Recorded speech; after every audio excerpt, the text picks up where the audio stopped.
अस्सलाम वालेकुम स्टूडेंट। आज हमारा अगला टॉपिक जो है वो द डिस्टेंस फार्मूला है। व्हाट इज़ डिस्टेंस फार्मूला, इसको डिफाइन करते हैं और प्रूव करते हैं। लेट्स सपोज हमारे पास एक्स वाई प्लेन है, इसमें हमारे पास एक पॉइंट है ए, उसके कोऑर्डिनेट है x1 y1, और एक पॉइंट है बी, इसके कोऑर्डिनेट है x2 और y2। अब हमने इन दोनों पॉइंट्स के दरम्यान में डिस्टेंस फाइंड करना है। ठीक है, तो एक्स वाई प्लेन के अंदर कोई भी दो पॉइंट हो, आप उनके दरम्यान में डिस्टेंस फाइंड करना चाहें तो कैसे फाइंड करेंगे, उसके लिए हम एक फार्मूला ड्राइव करते हैं। अब अगर हम ए और बी को ज्वाइन करें तो ये जो लाइन है, ठीक है, जो ज्वाइन किया जिसने ए और बी को, बेसिकली यही हमारा क्या है, डिस्टेंस है ए और बी के दरमियान में। तो हम क्या करेंगे, इस डिस्टेंस को फाइंड करने के लिए फार्मूला ड्राइव करेंगे। तो उसको ड्राइव करने के लिए हम ए से एक परपेंडिकुलर ड्रा करेंगे, ठीक है, एक्स एक्सिस के ऊपर, वो एक्स एक्सिस पे किसी बी पॉइंट पे जाके मिलेगा, और बी से एक परपेंडिकुलर ड्रा करेंगे, वो एक्स एक्सिस के ऊपर किसी क्यू पॉइंट पे जाके मिलेगा। अब हम ए से एक परपेंडिकुलर ड्रा करते हैं, इस परपेंडिकुलर के ऊपर जो हमने बी से ड्रा किया था, और वो परपेंडिकुलर किसी आर पॉइंट पे जाके मिलेगा। अब अगर आप देखें और तो यहाँ पर एक ट्राइंगल बन रही है ए बी आर, और यह है राइट ट्राइंगल, ठीक है। और इस राइट ट्राइंगल के ऊपर अगर हम पाइथागोरस थ्योरम अप्लाई करके इस हाइपोटेनियस को फाइंड कर लें, तो ये हाइपोटेनियस जो है ये बेसिकली हमारा क्या है, डिस्टेंस है। तो देखें किस तरह से इसको फाइंड करते हैं हम। ठीक है, पहले हमें हमारे पास पाइथागोरस थ्योरम अप्लाई करने के लिए तीनों साइडों की लेंथ होना ज़रूरी है। ठीक है, तो यहाँ पर हमारे पास अगर ए का एक्स एक्सिस के लॉन्ग डिस्टेंस देखें तो हमारे पास x1 बनता है, इसी वजह से ए का जो कोऑर्डिनेट है वो x1 है, और बी का एक्स एक्सिस के लॉन्ग जो डिस्टेंस है वो हमारे पास x2 बनता है, इसी वजह से इसका जो है वो कोऑर्डिनेट x2 है। इसी तरह से ए का y कोऑर्डिनेट जो है वो y1 है, जिसको मैंने ये एरो से डिनोट किया, और इस तरह से बी का जो कोऑर्डिनेट है वो y2 है, और उसको हम यूं y2 से डिनोट करें क्योंकि इसका y कोऑर्डिनेट y2 है। और ये आप जानते भी हैं, ठीक है, जब परपेंडिकुलर ड्रा किए जाएँ तो हमारे पास जो वर्टिकल परपेंडिकुलर होता है वो हमें y की वैल्यू देता है, और जो हॉरिजॉन्टल होता है वो हमें x की वैल्यू देता है। तो यहाँ पर मैंने वो ड्रा नहीं की है, जस्ट आपको नीचे जो है along the x axis along the y axis उनकी डायरेक्शंस बता दी। अब अगर हम आप देखें कि अगर x2 में से x1 को निकाल दें तो हमारे पास p से q डिस्टेंस मिलेगा हमें, ठीक है, और यही बेसिकली हमारा a से r डिस्टेंस है, जो कि हमारे पास ट्राइंगल की बेस भी है। तो जस्ट हम x2 को x1 में से माइनस कर देंगे तो हमें बेस मिल जाएगी, और इसी तरह से अगर हम y1 को y2 में से निकाल दें तो हमें जो है परपेंडिकुलर मिल जाएगा। तो अब हम पाइथागोरस थ्योरम अप्लाई करके हाइपोटेनियस को फाइंड कर सकते हैं, ठीक है, और वही हाइपोटेनियस हमारा क्या होगा, डिस्टेंस होगा इन दोनों पॉइंट्स ए और बी के दरमियान में। तो पाइथागोरस थ्योरम क्या होता है, हाइपोटेनियस का square is equal to base square plus perpendicular square. Hypotenuse को लेट्स सपोज हम कहते हैं, कुछ इसकी लेंथ डी है तो इस वजह से इसको डी स्क्वायर कह दिया, और बेस की जो लेंथ है वो हमें पता है वो है x2 माइनस x1, इसकी वजह से x2 माइनस x1 का होल स्क्वायर हो गया। इसी तरह से हमें परपेंडिकुलर पता है y2 माइनस y1, इसीलिए y2 माइनस y1 का स्क्वायर हो गया। अब हम बोथ साइड पे स्क्वायर रूट ले लेंगे तो यहाँ पर d बचेगा, और इस साइड पे आ जाएगा square root x2 minus x1 whole square plus y2 minus y1 whole square. तो ये हमें बेसिकली फार्मूला मिल गया दो पॉइंट्स के दरमियान में डिस्टेंस फाइंड करने का, और ये फार्मूला हमें ये बता रहा है कि अगर हमने दो पॉइंट्स a और b के दरमियान में डिस्टेंस फाइंड करना हो तो उनके क्रॉसपोंडिंग कोऑर्डिनेट्स को माइनस करके उनकी स्क्वायरिंग, एडिंग और स्क्वायर रूट ले लिया जाए तो हमें क्या मिल जाएगा, उन दोनों पॉइंट्स के दरमियान में डिस्टेंस मिल जाएगा। इसलिए यहाँ पर x कोऑर्डिनेट को आपस में माइनस करके स्क्वायर किया गया, और y कोऑर्डिनेट को आपस में माइनस करके स्क्वायर किया गया है। अब आप दो पॉइंट्स के दरमियान डिस्टेंस को इस तरह सिंबल से भी डिनोट कर सकते हैं कि आप दो वर्टिकल बार लगाएं, और उन दोनों वर्टिकल बार में आप वो पॉइंट्स लिख दें ए एंड बी। तो ये हमने शो कर दिया, ठीक है, डी को डिस्टेंस को हमने वर्टिकल बार ए बी की फॉर्म में भी, ठीक है। अब अगर हमारे पास ए और बी हॉरिजॉन्टल लाइन पे या वर्टिकल लाइन पे होंगे तो वो हमारा डिस्टेंस बनेगा डायरेक्टेड डिस्टेंस। डायरेक्टेड डिस्टेंस क्या होता है, ऐसा डिस्टेंस जिसकी कुछ डायरेक्शन भी हो, जैसा कि अगर हम यहाँ पे कहते कि यहाँ पे मेरे पास डिस्टेंस है ए टू बी, तो हमारे पास डायरेक्शन बन गई थी ए टू बी, तो इस वजह से ये डिस्टेंस कहलाना था डायरेक्टेड डिस्टेंस। लेकिन यहाँ पे हमने डायरेक्शन शो नहीं की, इस वजह से ये नॉन डायरेक्टेड क्या है, डिस्टेंस है। अगर डायरेक्टेड डिस्टेंस होगा तो सिंबल यूं ही वर्टिकल बार हो, उसके दरमियान में हम पॉइंट्स के नेम लिखेंगे, लेकिन ऊपर एरो हेड लगा देंगे, जिसकी वजह से क्या शो होगा कि ये हमने डायरेक्टेड डिस्टेंस लिया है। और ये जो वर्टिकल बार है बेसिकली ये एब्सोल्यूट वैल्यू है, ये हम लेते हैं किसी चीज़ को पॉजिटिव रखने के लिए, क्योंकि वो वर्टिकल बार जिस पे भी लगेगी अगर वो नेगेटिव भी होगी वैल्यू तो वो पॉजिटिव बन जाएगी। तो डिस्टेंस चूँकि लेंथ है और लेंथ ऑलवेज पॉजिटिव होती है, इस वजह से डिस्टेंस जो भी क्या होगा, पॉजिटिव होगा, और उसको पॉजिटिव रखने के लिए हमने क्या लिया, इसके ऊपर वर्टिकल बार ले ली है। नेक्स्ट हमारे पास जो टॉपिक है वो है point dividing the join of 2 points in a given ratio. हमारे पास एक्स वाई प्लेन है, इसमें हमारे पास एक पॉइंट ए है, उसके कोऑर्डिनेट x1 y1 और दूसरा पॉइंट बी है, इसके कोऑर्डिनेट x2 y2। अब इनको जॉइन करेंगे हम, ठीक है, इस लाइन से जॉइन कर दिया तो ये बन गया हमारे पास join of 2 points A and B. अब इसके ऊपर एक तीसरा पॉइंट ले लेते हैं हम P। तो ये P जो है इस जॉइन को A और B के जॉइन को क्या कर देगा, 2 पार्ट्स में डिवाइड कर देगा। एक पार्ट बनेगा A से P और दूसरा पार्ट बनेगा P से B। अब A से P पार्ट की भी कुछ लेंथ होगी, उसको हम कहते हैं x1 K1 और P से B पार्ट की भी कुछ लेंथ होगी, उसको हम कहेंगे K2। अब अगर हम इन दोनों पार्ट्स की रेशो ले लें, ठीक है, तो हमारे पास बनेगी K1 रेशो K2। तो अगर हमारे पास ये दोनों पार्ट्स की रेशो हो और दोनों पॉइंट्स भी गिवन हो A और B, यानी कि जिनका जॉइन हमने लिया है, ठीक है, वो पॉइंट्स भी गिवन हो और जो तीसरा पॉइंट डिवाइड करने पे जो हमारे पास लेंथ है उनकी रेशो भी गिवन हो, तो जो पॉइंट डिवाइड करेगा, ठीक है, P, उसके कोऑर्डिनेट को हम फाइंड कर सकते हैं। x कोऑर्डिनेट को भी फाइंड कर सकते हैं और y कोऑर्डिनेट को भी फाइंड कर सकते हैं। अब हम इन तमाम बातों को एक थ्योरम में, एक स्टेटमेंट में लिख देते हैं। If a x1 y1 and b x2 y2 be the two given points in the plane, the coordinates of the point that divides line segment into given ratio k1 ratio k2 can be found by using the formula। तो अगर किसी भी point, 2 points A और B को join करने वाली line को कोई थर्ड पॉइंट डिवाइड करता है और डिवाइड करने के बाद जो हमारे पास लेंथ्स बनती हैं, 2 पार्ट्स बनते हैं, उनकी रेशो भी हमें पता हो, ठीक है, तो हम क्या करेंगे, उस पॉइंट को, जो पॉइंट डिवाइड करेगा, उसको फाइंड कर सकते हैं। ठीक है, वो कैसे फाइंड करेंगे, तो हम P पॉइंट को फाइंड कैसे करेंगे, हम जो हमारे पास लेंस बनेगी K1 और K2, उसको कॉरस्पॉन्डिंग कोऑर्डिनेट्स x2 और x1 के साथ मल्टीप्लाई करेंगे, रिस्पेक्टिवली ऐड अप करेंगे और देन उसको डिवाइड कर दें K1 प्लस K2 पे। और इसी तरह से हम y कोऑर्डिनेट जो है हमारे पास y2 और y1 को मल्टीप्लाई करेंगे, उनको ऐड अप करेंगे और देन K1 प्लस K2 पे डिवाइड कर देंगे, तो हमारे पास P पॉइंट जो है वो फाइंड हो जाएगा।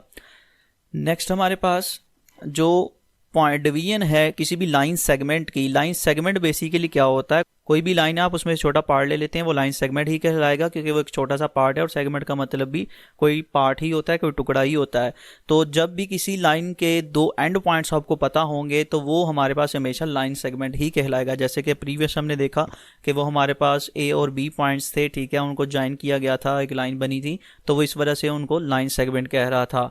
नेक्स्ट हमारे पास जो डिवीजन होती है वो 2 तरह की होती है, internal division and external division. अब अगर कोई लाइन सेगमेंट है ए बी, ठीक है, और इसको कोई तीसरा पॉइंट इस लाइन सेगमेंट के ऊपर आके डिवाइड करेगा, तो इसको हम कहेंगे इंटरनल डिवीजन, ठीक है। और इंटरनल डिवीजन में डायरेक्शन सेम होती है, ठीक है, दोनों पार्ट्स की, ये दोनों डायरेक्टेड डिस्टेंस होते हैं हमारे पास A to P, ठीक है, जिसको मैंने ग्रीन कलर से शो कर दिया जिसकी डायरेक्शन को, और दूसरा डिस्टेंस P to B, ये इस चीज़ को मैंने रेड कलर के एलो से शो कर दिया। अब A to P जो था उसको हमने K1 बोला और P to B जो था उसको हम K2 बोला था पीछे हमने। तो यहाँ पर जो हमारे पास बेसिकली 2 पार्ट्स बनते हैं उनको आप डिस्टेंसेस भी कह सकते हैं, और वो डिस्टेंसेस जो हैं वो डायरेक्टेड डिस्टेंसेस होंगे, जैसे कि A to P ये इसकी डायरेक्शन है और P to B ये इसकी डायरेक्शन है रेड कलर में, और दोनों डायरेक्शंस क्या हैं, सेम डायरेक्शंस हैं, ठीक है। इस वजह से जो हमारी रेशो बनती है K1 और K2 की वो पॉजिटिव रहती है।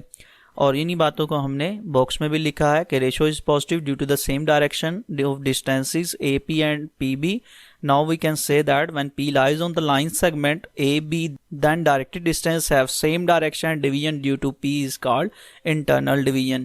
कि अगर P लाइन के ऊपर होगा तो उसको हम कहेंगे internal division, और जो हमारे पास डिस्टेंसेस बनेंगे उनको हम कहेंगे डायरेक्टेड डिस्टेंसेस। इसी तरह से P जो है वो एक्सटर्नली भी डिवाइड कर सकता है। एक्सटर्नली क्या होगा कि वो लाइन के ऊपर नहीं होगा, लाइन से बाहर होगा, और लाइन से बाहर होगा तो फिर हम उसको ज्वाइन करेंगे उस लाइन सेगमेंट के साथ, ठीक है। तो ये हमने ज्वाइन किया, जैसे P को रेड कलर में आप देख भी सकते हैं। तो अब जो है हमारे पास वो डिस्टेंसेस बनेंगे 2 ही, लेकिन अब हमारे पास डिस्टेंसेस की डायरेक्शन उलट हो जाएगी। एक हम डिस्टेंस लेते हैं A to P, उसकी डायरेक्शन ये, और उसको हम K1 कहते हैं। दूसरा डिस्टेंस होता है हमारे पास P to B, जैसा कि हमने इंटरनल डिवीजन में कॉन्सेप्ट देखा था, एक डिस्टेंस A to P, दूसरा P to B होता है। यहाँ पे भी जब हम P to B डिस्टेंस लेंगे तो वो हमारे पास डायरेक्टेड डिस्टेंस जो है उनकी डायरेक्शंस उलट जाएगी, ठीक है, डिस्टेंसेस की डायरेक्शन उलट जाएगी। जिसकी वजह से एक डिस्टेंस के साथ हम नेगेटिव साइन लगाएंगे। नेगेटिव साइन जो है सिर्फ यहाँ पे ये शो कर रहा है कि हमारे पास डायरेक्शन उलट है, डायरेक्शन ऑपोजिट है। वैसे तो डिस्टेंसेस पॉजिटिव होते हैं, हमने पीछे भी पढ़ा है, लेकिन हमने यहाँ पे माइनस जस्ट सिर्फ इस वजह से लगाई कि यहाँ पर क्या है, डिस्टेंसेस की डायरेक्शन जो है वो ऑपोजिट है। नेगेटिव साइन ऑपोजिट डायरेक्शन को शो कर रहा है, तो इस वजह से जो हमारे पास रेशो बनती है K1 और K2 के दरमियान में, वो भी क्या हो जाती है, नेगेटिव हो जाती है। और इसीलिए हम कहते हैं कि जब P बाहर से डिवाइड करेगा लाइन सेगमेंट को, तो उसको हम कहेंगे हमारे पास वो क्या है, एक्सटर्नल डिवीजन, और जो रेशो बनती है वो क्या होती है, नेगेटिव रेशो। और जब नेगेटिव रेशो होगी तो हमारे पास, चूँकि यहाँ पे K2 हमने नेगेटिव लिया, तो जो हम पॉइंट फाइंड करते हैं, पीछे जो हमने फार्मूला सीखा है कि जब हमारे पास एक लाइन सेगमेंट हो, उसको कोई तीसरा पॉइंट डिवाइड करे, तो उस पॉइंट को कोऑर्डिनेट हम फाइंड कर सकते हैं। तो जब उसके कोऑर्डिनेट आप फाइंड करेंगे और उन कोऑर्डिनेट में आप K1 और K2 रखते हैं, लेंस को रखते हैं, तो जब आप लेंस को रखेंगे तो एक लेंथ तो चूँकि इसमें नेगेटिव है, K2 नेगेटिव हो गया, इस वजह से वहाँ पर हमारे पास फार्मूले में भी क्या आ जाएगा, नेगेटिव आ जाएगा। वहाँ पे था K1x2 प्लस K2x1, लेकिन यहाँ पे K2 नेगेटिव होने की वजह से क्या बन जाता है, K1x2 माइनस K2x1। इसी तरह से हमारे पास y कोऑर्डिनेट में भी K1y2 माइनस K2y1 बन जाएगा। बाकी फार्मूला सेम रहेगा, बस यहाँ पे नेगेटिव का फ़र्क आ जाएगा एक्सटर्नल डिवीजन में। जब पॉइंट एक्सटर्नली डिवाइड करेगा तो हम ये फार्मूला यूज़ करेंगे पॉइंट को फाइंड करने के लिए। नेक्स्ट हमारे पास मिड पॉइंट का कॉन्सेप्ट है, mid point of line segment. हमारे पास वही एक लाइन सेगमेंट है और एक पॉइंट P है जो उसको इंटरनली डिवाइड कर रहा है, ठीक है, और उसमें हमारे पास जो डायरेक्टेड डिस्टेंसेस की लेंथ बन रही है वो वही K1 और हमने K2 ली है। अगर ये मिड पॉइंट पे आके डिवाइड करे लेंस लाइन सेगमेंट को, तो हमारे पास जो डायरेक्टेड डिस्टेंस होगा A to P और P to B, उनकी लेंथ सेम हो जाएगी, क्योंकि जब मिड पॉइंट पे आके कट करेगा या डिवाइड करेगा तो हमारे पास जो लेंथ्स होंगी वो क्या बन जाएंगी, सेम बन जाएंगी। जितनी लेंथ A to P होगी उतनी हमारे पास P to B भी होगी। जब हम K1 और K2 की रेशो लेंगे तो हमारे पास 1-1 आएगी। 1-1 कैसे आती है, लेट्स सपोज हमारे पास ये जो लाइन सेगमेंट है A to B, इसकी जो हमारे पास टोटल लेंथ है वो 50 सेंटीमीटर है। अब अगर ये P पॉइंट इस 50 सेंटीमीटर वाले लाइन सेगमेंट को डिवाइड करे, तो जो हमारे पास डायरेक्टेड डिस्टेंस बनेंगे दो, उनकी जो लेंथ्स होगी वो हमारे पास 25 सेंटीमीटर और 25 सेंटीमीटर बनेगी। तो जब हम उनकी यूँ रेशो लेंगे तो 25/25 आएगा। 25/25 को आप कैंसिल आउट करेंगे, 25 पे ही तो हमारे पास 1/1 आ जाएगा। इसका मतलब ये होगा कि P जब भी मिड पॉइंट पे आके लाइन सेगमेंट को डिवाइड करेगा तो जो हमारे पास K1 और K2 होगा, इनकी वैल्यू सेम होंगी, और जब उनकी रेशोज़ ली जाएगी तो वो सेम नंबर पे कैंसिल आउट होके क्या बन जाएगी, 1-1 बन जाएगी। तो इस वजह से हम कह सकते हैं कि जब भी P मिड पॉइंट पे आके डिवाइड करेगा तो उनकी रेशो 1-1 आएगी, ठीक है। और जब रेशो 1-1 होगी तो जिस फार्मूले से हम उस पॉइंट को फाइंड करते हैं जो लाइन को डिवाइड करता है, उस फार्मूले में अगर हम K1 और K2 की वैल्यूज़ को रखते हैं तो फार्मूले में क्या इफेक्ट होता है ये देखते हैं। हम यहाँ इस फार्मूले के अंदर K1 और K2 की वैल्यूज़ को लगा देते हैं, ठीक है। तो K1 की वैल्यू लगाने पर और K2 की वैल्यू लगाने पर सारा ऊपर क्या हो जाएगा, x2 + x1, और नीचे हमारे पास K1 K2 की वैल्यू लगाने पर क्या हो जाएगा, 1 + 1, और ये हो जाएगा 2। ऊपर भी y2 + y1, नीचे हो जाएगा 2। लेकिन तरतीब से लिख दिया क्योंकि सारे पॉजिटिव थे तो कोई फ़र्क नहीं पड़ता, x2 को पहले लिखें या x1 को पहले लिखें। तो इस तरह से हमारे पास P का x कोऑर्डिनेट बन जाएगा कि x1 + x2 डिवाइडेड बाई 2, और जब हम y1 + y2 डिवाइडेड बाई 2 करेंगे तो हमारे पास y कोऑर्डिनेट बन जाएगा। तो ये हमारे पास बेसिकली फॉर्मूला आ गया कि अगर हमने किसी भी लाइन सेगमेंट का मिड पॉइंट फाइंड करना है तो लाइन सेगमेंट जिन दो पॉइंट्स का जॉइन है उनके कोऑर्डिनेट्स को, कोरस्पॉन्डिंग कोऑर्डिनेट्स को ऐड अप करके 2 पे डिवाइड करेंगे, यानी कि x को x में ऐड करके 2 पे डिवाइड करेंगे और y को y में ऐड करके 2 पे डिवाइड करेंगे। तो इस तरह से जब हम x1 और x2 को ऐड करके 2 पे डिवाइड करेंगे तो मिड पॉइंट का हमारे पास x कोऑर्डिनेट आ जाएगा, और y1 और y2 को ऐड करके 2 पे डिवाइड करेंगे तो हमारे पास उसका y कोऑर्डिनेट आ जाएगा। तो इस तरह से किसी भी मिड पॉइंट को हम फाइंड कर सकते हैं। तो ये हमारे पास फॉर्मूला हो गया बेसिकली किसी भी मिड पॉइंट को फाइंड करने का। नेक्स्ट हमारे पास दो थ्योरम है मोस्ट इंपॉर्टेंट, और इसमें MCQs भी हैं। The centroid of the triangle ABC is the midpoint that divides each median in the ratio 2:1, and the medians of the triangle are concurrent at centroid। हमारे पास medians क्या होते हैं, सबसे पहले ये देखते हैं। हमारे पास एक ट्राइंगल है जिसके वर्टिसेस ABC हैं, उनके coordinate x1 y1 x2 y2 x3 y3 हैं। मीडियंस क्या होते हैं कि एक साइड के मिड पॉइंट से पास होकर उसके ऑपोजिट वर्टेक्स से मिलने वाली लाइन जो होती है उसको मीडियन कहते हैं। जैसे कि हमारे पास ये DBC साइड का मीडियन है और ये इस मिड पॉइंट से पास होके उससे ऑपोजिट वर्टेक्स A से मिल रहा है। इस तरह से हमारे पास B जो है, E जो है, ये हमारे पास इससे एक मीडियन पास होकर अपने ऑपोजिट वर्टेक्स B से मिल रहा है। और इस तरह से हमारे पास जो F मिड पॉइंट है AB साइड का, इससे मीडियन एक पास होकर उसके ऑपोजिट वर्टेक्स C से मिल रहा है। अब जो तीनों हमारे पास मीडियंस हैं, ठीक है, इनका इंटरसेक्टिंग पॉइंट कॉमन होता है, ठीक है, और उस इंटरसेक्टिंग पॉइंट को हम कहते हैं सेंट्रॉइड। और यहाँ पे भी उसी सेंट्रॉइड की बात की जा रही है कि अगर मीडियंस जो हैं तीनों के तीनों एक ही पॉइंट पे इंटरसेक्ट हों तो उनका हमारे पास एक इंटरसेक्टिंग पॉइंट आता है, और जब उस इंटरसेक्टिंग पॉइंट को लिया जाता है तो वो तीनों मीडियंस को, ठीक है, क्या कर देता है, 2:1 में डिवाइड कर देता है। पीछे हमने देखा है कि कोई भी पॉइंट किसी लाइन पे लें तो वो उसको रेशो में डिवाइड करता है, ठीक है। एक K1 और K2 हमारे पास लेंस आती हैं, उनकी हम रेशो लेते हैं। तो यहाँ पर जो हम मिड पॉइंट इंटरसेक्टिंग पॉइंट लेते हैं, ठीक है, वो क्या करेगा, जो तीनों मीडियंस को इस रेशो में डिवाइड कर देगा 2:1, यानी कि एक उसकी पार्ट जो है उसकी लेंथ होगी 2 और जो दूसरा उसका पार्ट होगा उसकी लेंथ होगी 1। तो इस वजह से यहाँ पे जो रेशो बनी है वो 2:1 बनी है। तो तीनों मीडियंस जो हैं जो हमने D से ड्रा किया, ठीक है, उसकी रेशो भी 2 और 1 होगी, ठीक है, और जो हमने E से ड्रा किया उसकी भी रेशो भी 2 और 1, और जो हमने F से ड्रा किया उसकी रेशो भी 2 और 1 होगी। ये MCQs में भी आता होता है, तो मोस्ट इंपॉर्टेंट है, इसको आपने रिमेंबर रखना है कि जब भी तीन मीडियंस लिए जाते हैं ट्राइंगल में तो वो एक पॉइंट पे इंटरसेक्ट होते हैं, और जब इंटरसेक्टिंग पॉइंट को ड्रा किया जाता है तो वो तीनों मीडियंस को किस रेशो में डिवाइड कर देता है, 2:1 में। अब अगर आपने इस सेंट्रोइड को फाइंड करना हो तो फाइंड भी किया जा सकता है, हमारे पास फॉर्मूला होता है, ठीक है, इसको फाइंड करने का, इस सेंट्रोइड को फाइंड करने का। उसमें हम क्या करते हैं कि ट्राइंगल के तीनों वर्टिसेस के एक्स कोऑर्डिनेट को ऐड अप करके 3 पे डिवाइड करते हैं, तो उस सेंट्रोइड का एक्स कोऑर्डिनेट आ जाता है। और इसी तरह हम वाई कोऑर्डिनेट को, तीनों के वाई कोऑर्डिनेट को ऐड करके 3 पे डिवाइड करेंगे तो हमारे पास सेंट्रोइड का वाई कोऑर्डिनेट आ जाएगा। तो इस तरह से हमारे पास एक पॉइंट कंप्लीट हो जाएगा। नेक्स्ट हमारे पास bisectors of angle of a triangle are concurrent. Bisectors of angles क्या होते हैं? लेट्स सपोज हमारे पास ये ट्राइंगल है, उसके 3 वर्टिस ABC हैं, उसके coordinate x1 y1 x2 y2 x3 y3 हैं, और ये इनकी साइड्स हैं A B एंड C। अब A पे लेट्स सपोज और B पे लेट्स सपोज हमारे पास कुछ एंगल बनेगा, और इस तरह से हमारे पास C पे भी बनेगा। आप C पे भी ले सकते हैं। अब अगर मैं इस वर्टेस से, ठीक है, B वर्टेस से और A वर्टेस से एक लाइन पास करवाऊं और उसकी ऑपोजिट साइड से ज्वाइन करवाऊं, तो ये जो एंगल बन रहे हैं A और B पे, ये बाइसेक्ट हो जाएंगे, ठीक है। जिस तरह से ये देखें, हमने ले ली लाइंस, दोनों A से भी ली और B वर्टेक्स से भी ली। अब आप देख सकते हैं जो हमने A से लाइन ली है उसने A पे बनने वाले एंगल को जो है वो बाइसेक्ट कर दिया है, और जो हमने B पे लाइन ली, ठीक है, उसने B पे बनने वाले एंगल को जो है वो बाइसेक्ट कर दिया है। इस तरह से आप C पे भी ले सकते हैं, ठीक है, C पे जो लाइन लेंगे वो भी इसको बाइसेक्ट कर देगी, और तीनों लाइंस जो हैं, ठीक है, वो हमारे पास एक ही पॉइंट से पास आउट होंगी, और उस पॉइंट को हम कहेंगे सर्कमसेंटर, ठीक है।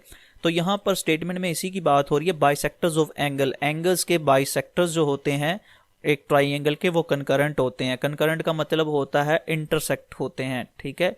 तो यहाँ पर देख लें, हमारे पास जो तीनों आप लेंगे वो तीनों भी इंटरसेक्ट करेंगे। मैंने 2 ले लिए हैं तो 2 से ही बात क्लियर हो रही है कि वो क्या हो रहे हैं, इंटरसेक्ट हो रहे हैं। अब आप इस सर्कम सेंटर को फाइंड कर सकते हैं। सर्कम सेंटर को फाइंड करने के लिए हमारे पास फॉर्मूला है ax1 + bx2 + cx3 over a + b + c, और इस तरह से y कोऑर्डिनेट फाइंड हो सकता है ay1 + by2 + cy3 divided by a + b + c, यानी कि जो भी पॉइंट हो वो ऑर्डर पेयर की फॉर्म में होता है, ठीक है। पीछे हम जितनी भी अभी डिस्कशन की है वो ऑर्डर पेयर की फॉर्म में की है। तो इस सर्कम सेंटर के भी ऑर्डर पेयर ही हम फाइंड करेंगे। एक्स कोऑर्डिनेट्स का फाइंड होगा कि जो तीनों साइडों की लेंथ है उसको हम तीनों वर्टिक्स के एक्स कोऑर्डिनेट से क्या करेंगे, रिस्पेक्टिवली मल्टीप्लाई करेंगे, ऐड अप करेंगे, और तीनों साइडों के सम से ही डिवाइड करेंगे, तो हमारे पास एक्स कोऑर्डिनेट आ जाएगा। इस तरह तीनों वर्टिसेस के वाई कोऑर्डिनेट्स को हम तीनों साइडों से रिस्पेक्टिवली मल्टीप्लाई करके ऐड अप करने के बाद उन तीनों साइडों के सम पे डिवाइड करेंगे, तो हमारे पास सर्कम सेंटर का वाई कोऑर्डिनेट आ जाएगा। तो यहाँ पे हमारा टॉपिक क्लोज हुआ। अगर आपको कोई क्यूरी हो तो आप पूछ सकते हैं जी। अल्लाह हाफिज़।